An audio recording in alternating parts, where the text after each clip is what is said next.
तपाईको घरमा नानी बाबुहरू पढ्न मन गर्नुहुन्न, सधैँ झै झगडा कचिङ्गल मात्रै गर्नुहुन्छ, तपाईको घरको फ्यामिली सबैजनाको मनमुटाव भइरहेको हुन्छ, सुख शान्ति अमन चयन छैन भने तपाईहरुको लागि यो विधि हेर्नुस् है।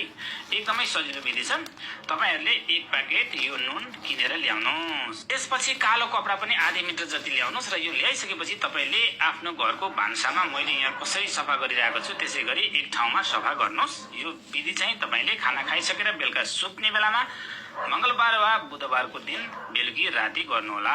हेर्नुस् है त। अनि त्यसपछि यहाँ यो नुन झर्छ भनेर तपाईहरुले यो पेपर अर्थात पत्रिका, मसँग पत्रिका नभएर यहाँ पेपर राखेको छु है, यसरी पेपर राख्नु होला। त्यसपछि माथिबाट कालो कपडा राख्नुस् र त्यसमा एक प्याकेट पुरै प्रयोग नभएको नफुटेको नुनलाई खनाएर सलक्क घुमाएर राखिदिनुस् र यसरी राखिदिइसकेपछि बेलुका छोडिदिनुस् र बिहान उठेर यसलाई तपाईले पोको पार्नुस्। एउटा झोलामा हालेर नुन एउटा पनि झर्न नदिकन सबै झोलामा हालेर लगेर यसलाई फालिदिनुस्।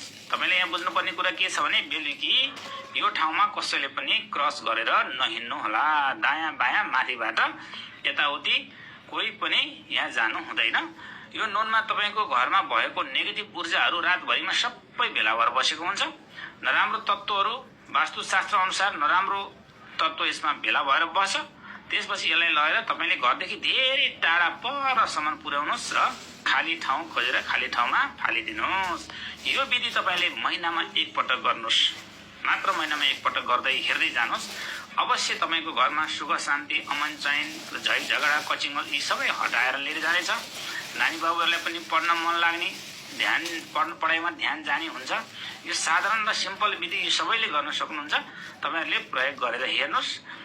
आखिर यसमा कुनै ठुलो खर्च छैन साथीहरु, मैले भनेको छु है। यति गरेर हेरेपछि तपाईको राम्रो भयो भने त भइ त गयो नि साथीहरु। यसमा कुनै ठुलो खर्च छैन। गर्दा के फरक पर्छ, गरौँ। यति गर्दा हुन्छ भने गर्नुस्, फाइदा लिनुस्। यसबाट हुने बेनिफिटहरू धेरै छन्।